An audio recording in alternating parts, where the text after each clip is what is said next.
I don't think there's anything that Hamas can do that will make these people around the world stand with Israel. The hatred of Israel or the Jews trumps every other, both emotional and mental understanding of a situation. As long as we can blame the Jews, everything else is out the window. It's wild.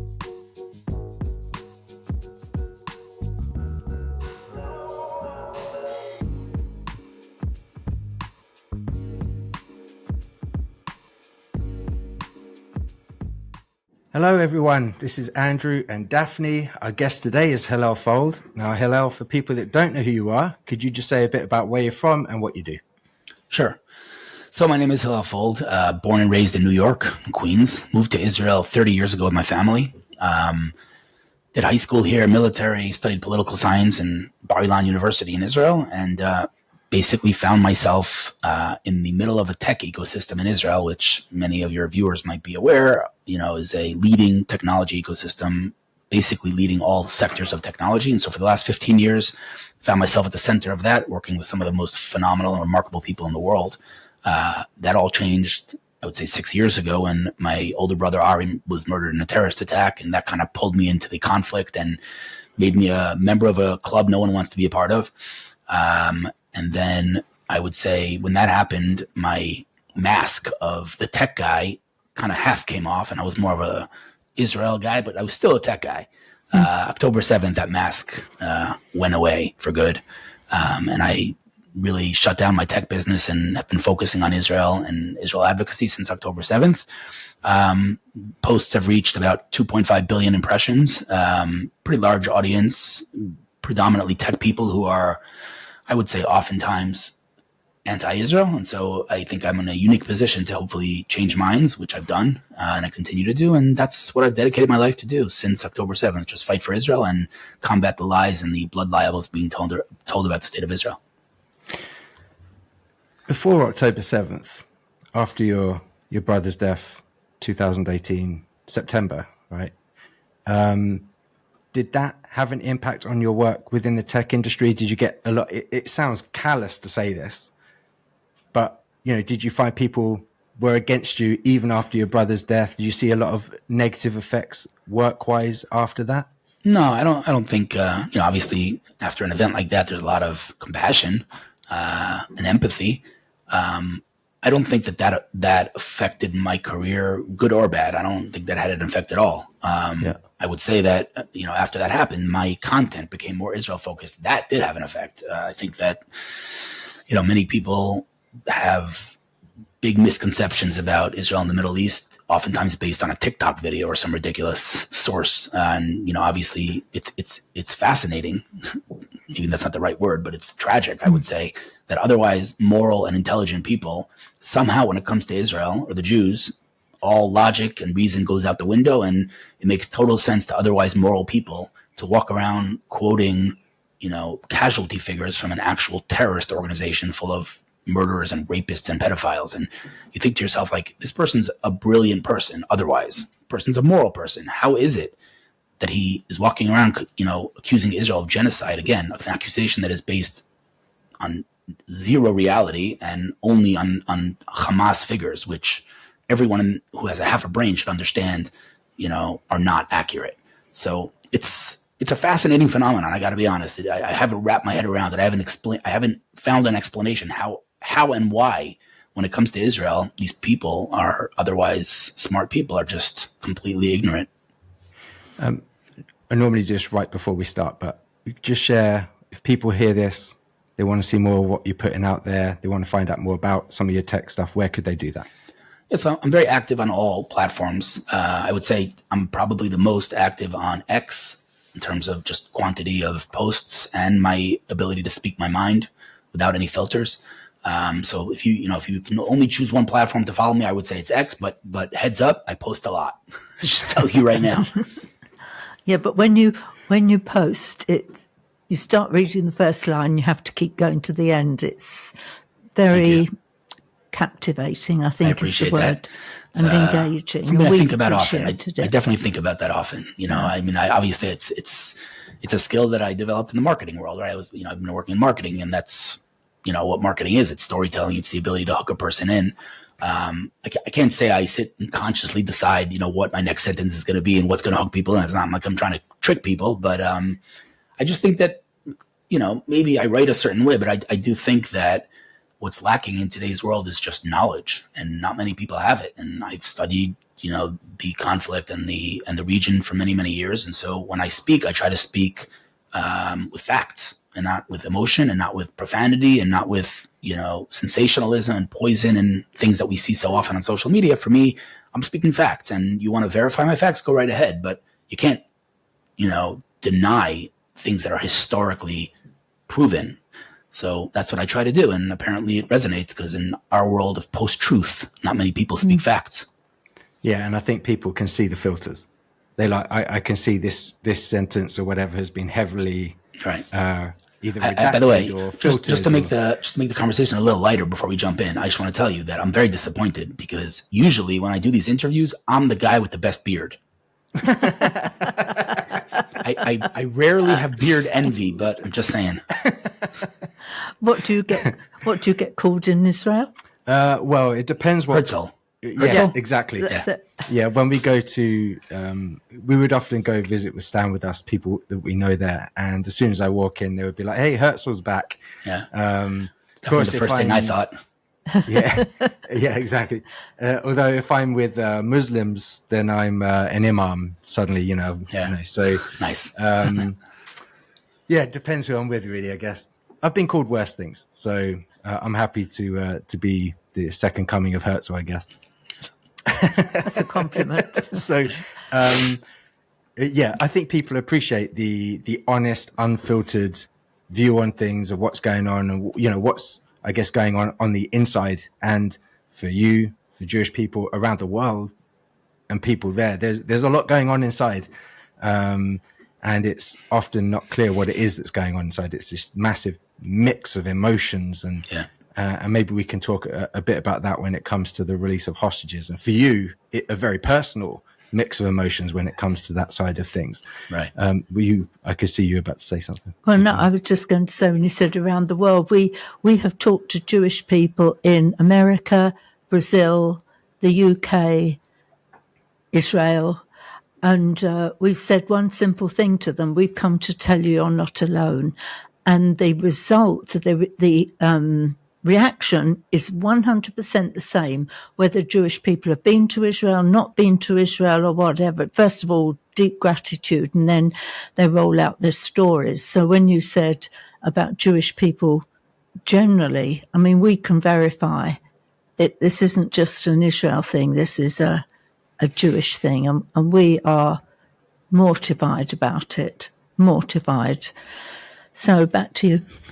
Yeah, we were meant to have you on last week, and we postponed that with everything that's going on, the release of the Bibas family, and the release of the bodies of the Bibas family, and it was a deeply troubling day for people out there. And so I wanted to just say, look, hey, don't worry about us. Like, this is not important.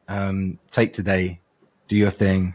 And I don't know that I knew at that point that your brother's murderer has been a part of this whole process as well. Yeah. Maybe you could just, for people that don't know what happened to your brother, can you just talk a bit about that? And then how is that suddenly now relevant today, and what's going on right now? Sure. So we're 5 brothers. Ari was the one above me in the lineup, and he moved to Israel by himself before the family, volunteered for the IDF, climbed up the ranks of the IDF, continued to volunteer in reserve duties. Even when he got his exemption papers from the reserves, he ripped them up and continued to volunteer. He was a real warrior who fought for his people and his nation, and dedicated his life to that. So 6.5 years ago, he was shopping for his family in his town 10 minutes outside of Jerusalem called Efrat. And he was at a main junction, just walking with groceries, and Palestinian boy, to be clear, it's important to emphasize, not a Hamas terrorist, a young Palestinian boy who lacked nothing in life and decided that day would be a good day to murder a Jew, came from behind Ari, stabbed him in the neck, in the main artery of his neck, and killed him immediately, basically. But miraculously, and I mean that literally, Ari was able to heroically chase down the terrorist and shoot him when he was just inches away from his next victim, a woman named Hillel, who had a falafel stand there and had just served the terrorist lunch, obviously not knowing he's a terrorist. And the terrorist was now about to basically stab her. And Ari was able to shoot him and save her life. And then Ari, unfortunately, collapsed and died. After that happened, he became a national hero of the state of Israel, and Hillel has since become a part of the family.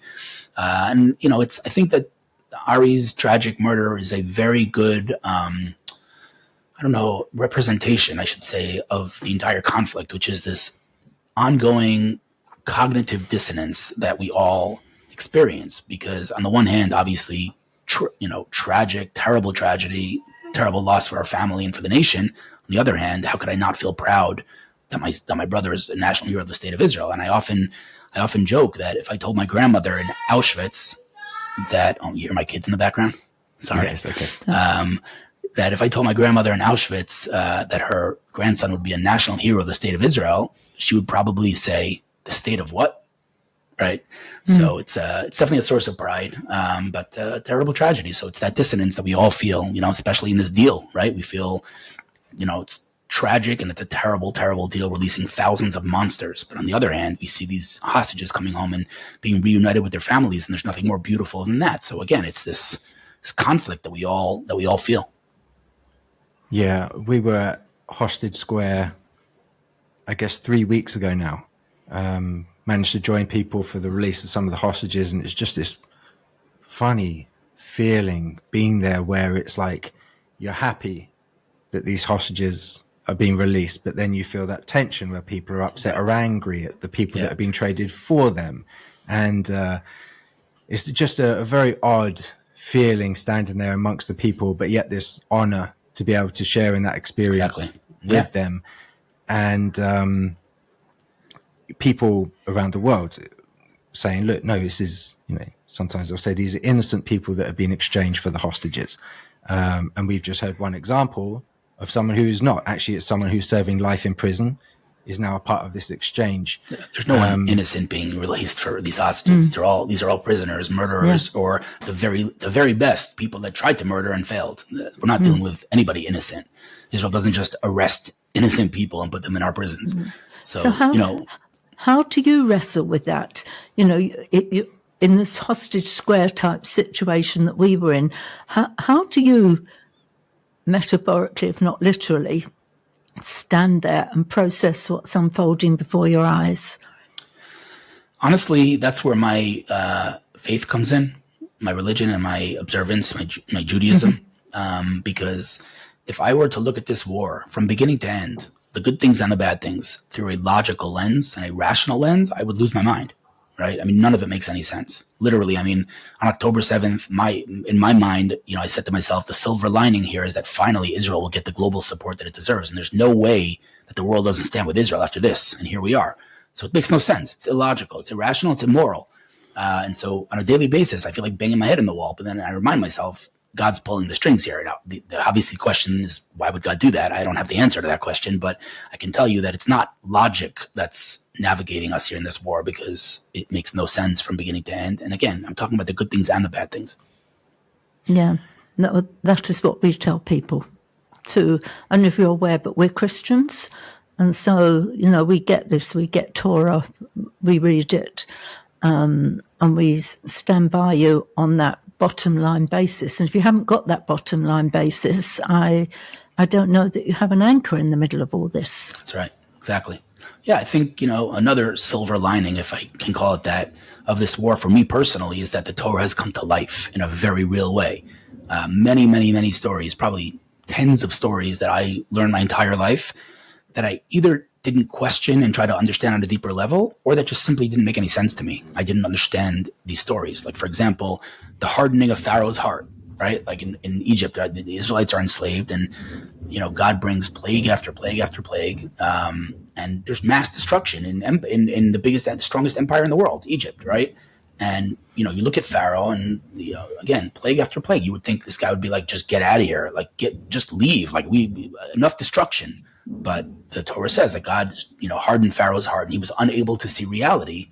And that's exactly what we're seeing today. I mean, both in terms of Hamas in Gaza, like looking around them and seeing mass destruction and just not willing to say to our hostages, get out.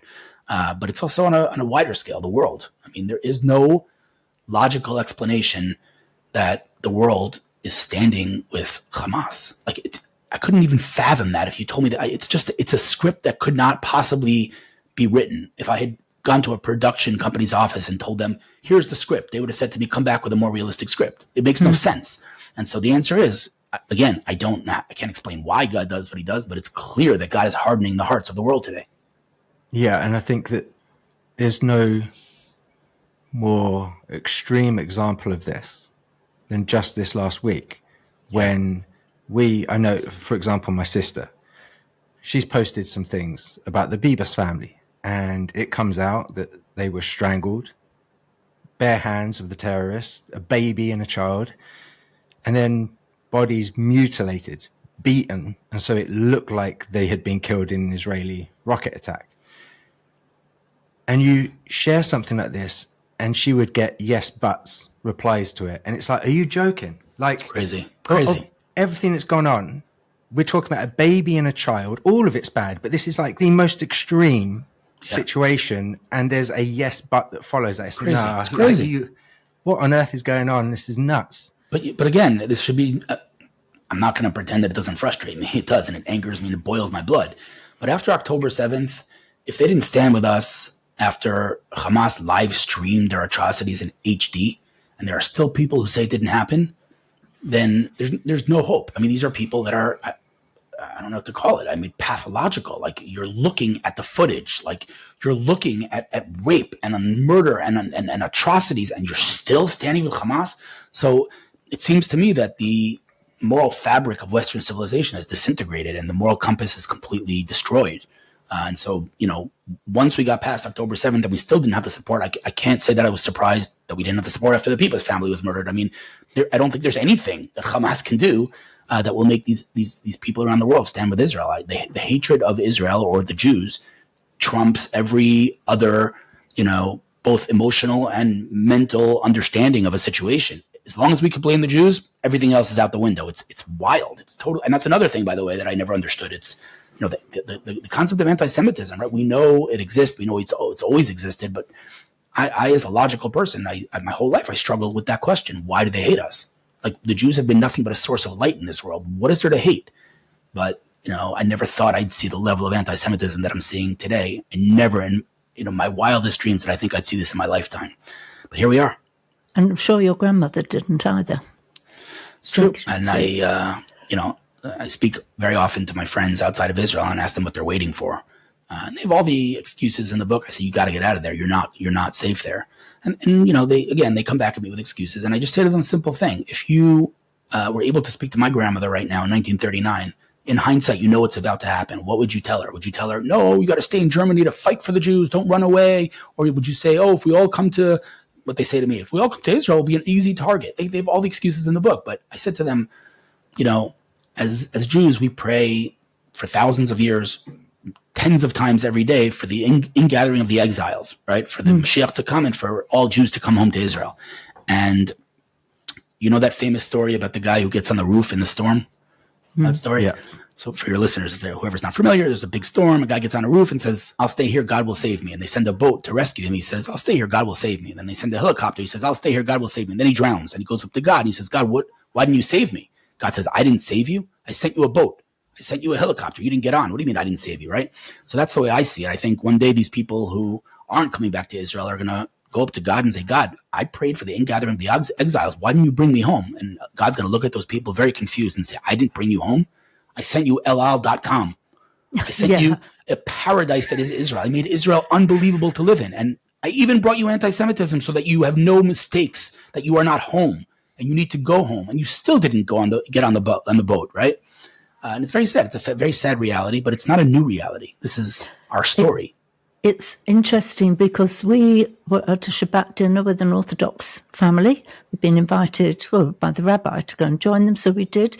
And there was a conversation, a great conversation. I mean, we felt at home. It was a wonderful, wonderful time. And one of the things that one of them said that really made me take notice and think again about how I say things, they said, The trouble with Christians is they just want to get us out the country and back to Israel. And so they see it, not all of them, but many of them see it that we're trying to say, get away. Whereas Like we don't want the Jewish people we here. don't want you. Whereas, Very strange thing to say. well, that it was said, you know. I don't even understand that. It comes a bit on the back, I think, because there's this whole, the last few years, there's been this whole, this phrase, go back to where you come from. Not necessarily about the Jews, Yes. but about, other race and stuff like that. And so I think maybe it came off the back of that, possibly. I'm not too sure. But I mean, the great thing about you saying it is you're not saying go, you're saying come. Right. And I've noticed you even offer incentives for coming, and I felt like wishing I was coming back, and I'd be knocking on your door saying, I have my falafel or whatever it was that you offered. Shawarma. The shawarma, okay. Yeah, no, I mean, listen, I don't know if you guys want to get into this topic, but we're living the dream over here. I mean, literally, we're living in biblical times, and God could not be any clearer what we as a nation should be doing. We should be coming home. And oftentimes, my friends in the States will say, yeah, but I can't come in the middle of a war, my kids. And I say to them, if you think your kids are going to grow up and thank you for abandoning your brothers and sisters as we fought an existential war, you are sorely mistaken. They're going to look at you with contempt, and they're going to say, how could you not go home to your brothers and sisters when they needed you? And it's going to be not a look of, of being grateful. It's going to be a look of disgust and disappointment, I think. Well, we've met on a tiny, tiny, tiny measure, like you're talking about. We brought 4 teams out to help since October the 7th. We've been one of the very, very few who come to the land. Christian groups. Many, many Jews. We were told on a couple of those trips we were the only Christian group in Israel at the time. It's like, are you kidding? 18 of us, the entire world. There's 18 of us walking around. It's like, but we meet the same things. They say we'll say, will you come and help? Well, don't you know there's a war on? Like, we've forgotten. And we say to them, wait a minute, we're going because there is a war on, and we consider it a mandate of the Gentiles to fulfill Isaiah 40, where it says, comfort, comfort my people. So when do you comfort them? when it's convenient for you. And when there's a war on is when you beautiful. go. So just on a different, coming at it from a different angle, we just meet crazy reasons why not. But I will give you an example of the people who do come with us. We had one young man. He was in his early 20s, I think, and we know the family, they had nothing. He sold everything he had to be able to come and help. He was a musician. He sold his guitar as well. Wow. So there are people out there who will come, but we're raising our voice and hope there's more. How important do you think it is, from your perspective, for people like us to come? I was going to say in such a time as this, but that's a quote a bit out of context. Extremely important. Extremely important. How and why would you say, us Gentiles, it's time to come?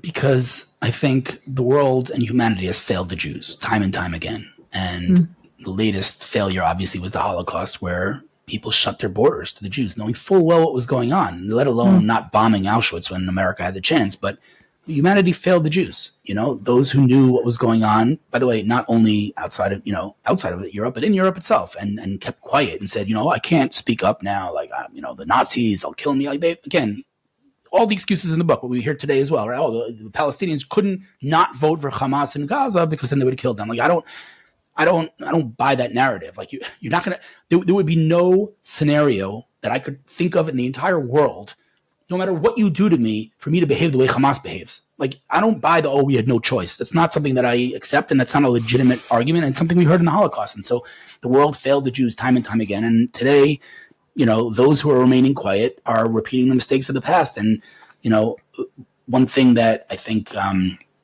was a discussion for many years is, and we talked about this in school, like, what would you have done in the time of the Holocaust if you knew what was going on? And I want to believe that I would have spoken up. And the fact that there are otherwise moral people today who are not speaking up is mind-blowing to me. Like, when are you going to speak up if not now? I mean, we're talking about I wouldn't even say the clash of civilizations. We're talking about the fight between civilization and barbarism. And if you don't stand up now for civilization, when will you stand up? So it's mind-boggling to me that millions and millions of people are just sitting this one out as if this is like a war that they can afford not to get involved in, at least on a verbal level. At least speak up. How could you not speak up when you see babies being strangled to death? How do you not speak up? Where's your moral compass? And so those that do speak up, I think, are going to be remembered in history for that. Yeah. One of the things we say in our conferences is people often wonder, what would I have done during the Holocaust? Exactly. Would I be, like you said, one of those that stood up and said something, put my life on the line to do the right thing in that moment? And we say, we can tell you what you would have done during the Holocaust. It's what you're doing now. Exactly. That's what you would have done during the Holocaust. It's like, well, some people say, well, next time, when it gets worse, it's no, look, if it's going to get worse, you're not willing to say something now. You're not going to say something later. That's right. What do you do with people that pre-October 7th would say, I'm a supporter of Israel, I'm a supporter of the Jewish people. And then October 7th happens and it flatlines. And I'm sure you've probably got friends who maybe fit into that category. We've got a lot. There are some that have continued to speak, but not many. But a lot of our friends that would say they were supporters of Israel and the Jewish people after October 7th, I've not heard anything from them. Nothing negative, nothing pro. They're just saying nothing. What do you do with that? Have you got those people? Have you had conversations with them? But what do you think? Yeah, I've had conversations with every possible type of person you can imagine when it comes to this conflict and this war. I think a person who was pro-Israel before and after October 7th remaining quiet that's hard for me to even comprehend, if I'm being totally honest. The people that walk around saying that Israel's committing genocide, like, what are you talking? Like, have you lost your mind? Like you're walking around quoting casualty numbers from rapists and pedophiles. So you're going to tell me they rape children, but they won't lie about casualty numbers? Do you understand what you're saying? There's one source of casualty numbers in Gaza. One. Israel's not releasing casualty numbers. We're in the middle of a war. You think in World War II they knew how many people were dead before the war ended? We don't know how many people are dead. We're in the middle of a war. So there's one source, the Gaza Health Ministry. Who's that run by? Hamas, who runs Gaza. So the millions of people, or however many they are around the world, saying that Israel's committing genocide are consciously walking around quoting a terrorist organization. To me, that's just, there's no word. It's absurd. It's absurd and it's obscene and it's deranged. And so, people that understand Israel's right to exist and to defend its borders and are remaining quiet now, just that. I mean, to me, that's maybe the worst group. That's the worst. It's one thing if you don't know anything about it and all you being fed is, these BBC documentaries or these horrible made up doctored images from Syria that people are pretending is in Gaza, and you don't know better. That's one thing, right? If you've been indoctrinated to hate Israel and that's always been the case, okay, another type of people. But if you understand that justice is with Israel and Israel is the moral side of this army and you're still remaining quiet, maybe that's worse than the other groups. What was that quote about a flare going up? It's Douglas Murray. I think he said something to the effect of, throughout history, there are moments in time where a flare goes off. And you can see where everyone's standing. October 7th was one of those flares. It's very well said. Douglas Murray is an absolute hero and a very good friend and just an amazing, amazing person. He is indeed. I actually, just circling back a bit to when you said, bottom line, when you mentioned about, that ultimately God's in control, etc. We have a sort of, not an answer, but something that we hang our hook on.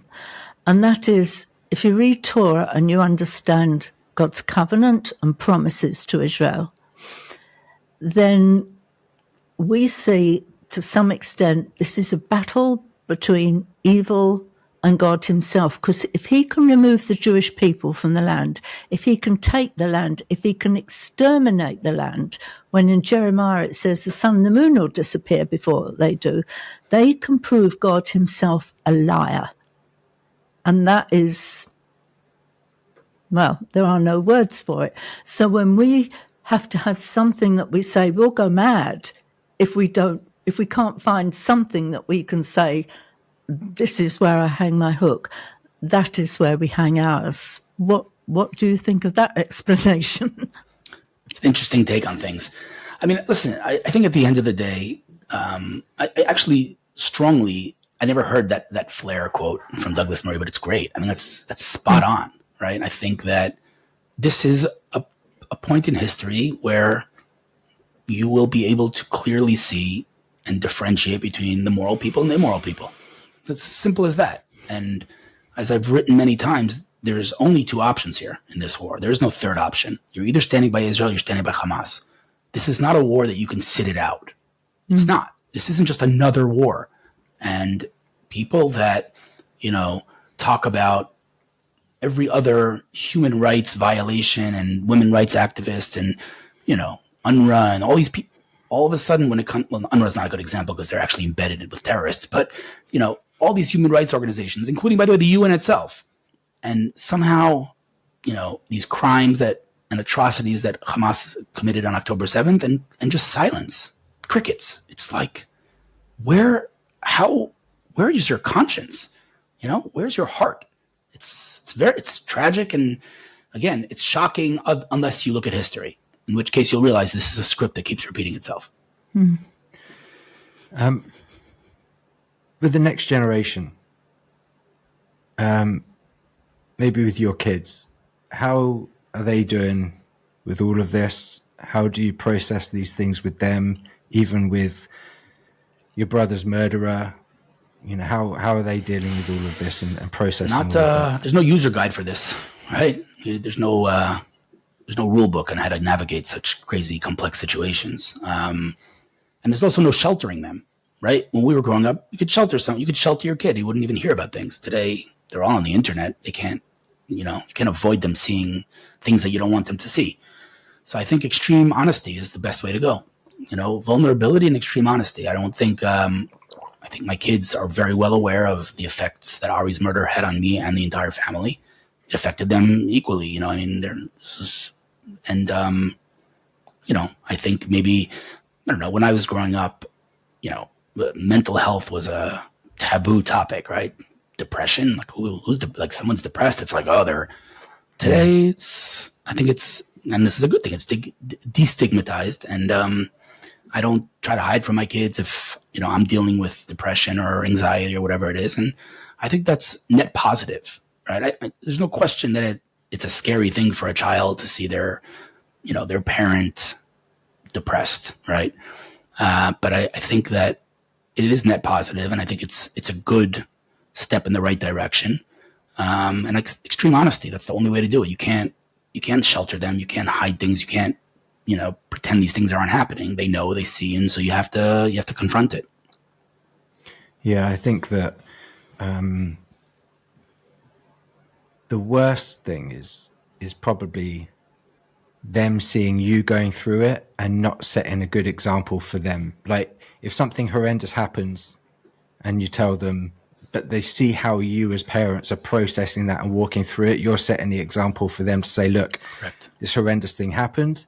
Now we're just going to show you how you walk through that and how you get to the other side. I think them knowing it's not great. Obviously, we're not meant to live with these kinds of traumas that we have to walk through, but having that example set for you to see how you walk through it, I think is the key thing, which is what you're talking about. Hey, look, I'm not going to sugarcoat this. I'm going to be honest with you, but let me set an example for how you can process it and walk through it yourself. Right. Yeah, I think that's, it's also a big pillar of Judaism. Let's not forget. I mean, I think when we say we're a light unto the nations, I don't think that means, and it's often misunderstood as if the Jews are supremacists, think we're better than anyone else. We're not better than anyone else, the same DNA as anyone else. But I think our value system that focuses so heavily on education and on the family unit and so many other things that have become, I don't know, politically incorrect today, like whatever, we're not going to get into it. It's a controversial topic, but the point is, because Israel's not controversial. Right?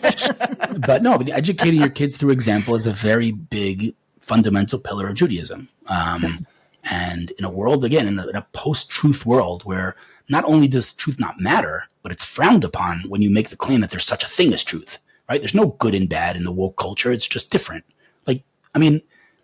If the fact that there's an actual term for pedophiles doesn't show you how broken Western civilization has become. What do they call them? Minor attracted individuals? Really? You're coming up with a term Like, so they've lost it. They've lost the plot, right? And so moral clarity has become so rare that when it does show its face, it's so refreshing, right? And without getting into politics, you could love Donald Trump, you could hate Donald Trump, but as it pertains to Israel, forget domestic issues. It's a whole different discussion. But as it pertains to Israel and the Middle East, he could not possibly speak with more moral clarity. And it's like a breath of fresh air, especially after a four-year administration that had just a total lack of moral clarity. So, it's so rare today to see someone speak with moral clarity that every time it does happen, you're like, finally, Yeah. Yeah. And while we're talking about children, I think we know we have many friends whose children are deeply impacted in many ways. I mean, they're daily living with trauma. I was walking through the streets of Jerusalem and I saw a mother with a little girl, probably about 3 or 4. And I just smiled at her and stopped her and I said, by the way, just want to tell you, we've come from England just to tell you you're not alone and we support you. And she said, wow, my little girl has just this minute asked me why everybody hates us. Wow. I'm 3 or 4 years of age. I said to her, pick up your little girl. And I looked the little girl in the eyes and I said, we came on an aeroplane just to tell you how beautiful you are and how much we love you. And I put my arms around the mother and little girl and they sobbed in the streets of Jerusalem. Wow. And I thought, how deeply and how young the children are affected by this. Yeah. And then the other, which goes back to the Bibas family when we were in Nir Oz and we stood outside their home and saw the toys of the children out there. It was like, this is deeply, deeply disturbing. Real.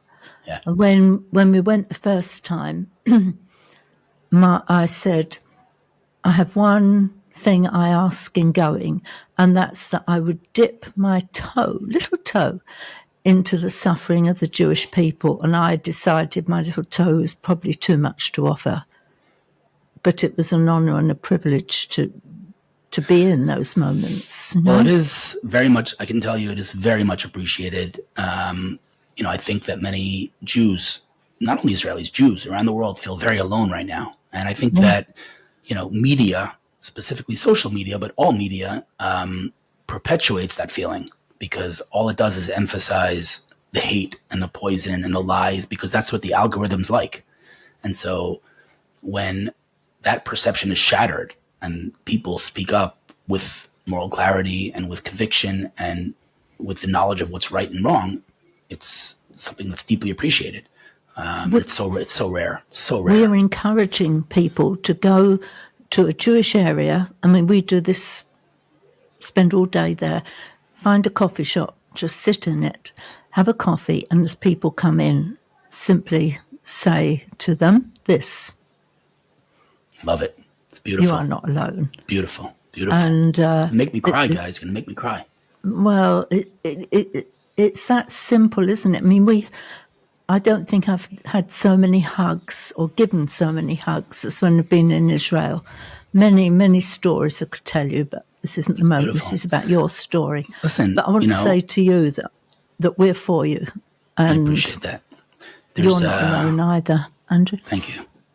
There's this, obviously you guys know this story, but those that are listening might not, there's this concept of the righteous people amongst the nations, right? I mean, Raoul Wallenberg saved countless Jews in the Holocaust and really just plain old normal Europeans, Germans and others who saved Jews, hid Jews, and they're remembered in history as such, as righteous people amongst the nations. And I think that we're seeing people like that today, Douglas Murray being one of them, you guys being another. And it's really beautiful to see. And it's not something that I take for granted. It's not something that I think the Jewish people take for granted because, again, due to just the way the internet works, we just feel extremely alone. And so when we meet people like you, it's heartwarming. Well, Hillel, thank you for taking the time. We appreciate it. Things are very difficult. And hopefully off the back of this, we'll see people start rising up. Maybe if they haven't, maybe they've been sitting on the fence, getting splinters. maybe we can see some people start to actually use the voice. Look, just post something online, be somewhat vocal. That's right. And don't just, when we talk about abuse, silence always sides with the abuser. And so if you are being silent, thinking, look, I'm not adding to the voice against Israel. No, if you're being silent, you are allowing that voice to spread without giving it resistance. So hopefully people hear this. If they've been silent until now, hopefully they'll rise up, start giving resistance to the rhetoric which is being put out there, accusing Israel of all kinds of things, seeing lynchings in streets around the world of Jewish people. Don't just sit back and let this happen. Rise up, be a voice, take action. And I see you wanting to say something. No, I just wondered if there was one last thing, Hillel, you would like to say that we haven't opened the door for you to say. Besides asking Andrew what he uses to make his beard look so good. I get my niece to hang on my beard so that. No, I think I just want to maybe emphasize and strengthen what you just said, because it's a very important point and it's a very common misconception. People say, I'm going to be quiet on social media because I don't have a lot of followers. I have a small platform and I'm just speaking to my echo chamber, right? We've all heard people say that. That's just simply technically incorrect, because it's not how social media works. If you have one follower, you have one Facebook friend, and you share something impactful and meaningful in a way that's easy to both consume and share, and that one friend of yours shares it, you just exited your echo chamber. You just accessed their friends and their followers. So nobody should think that they have a platform that's too small to speak up. Everyone should speak up, and everyone has a job. And I don't believe that this is an era or a period of history that we can afford to be quiet. There is no quiet. You're either with Israel or you're with Hamas. There is no third option. Yeah. For everyone listening, go check out Hillel's stuff. Go follow him on social media. He's very active, being very honest. He's given some very honest thoughts on this episode. So thank you so much for taking the time. We really appreciate it. Really do. Thanks, Hillel. Thank you for listening to this episode. Remember, if it inspired you, share it with others so we can see more people engaged in this community.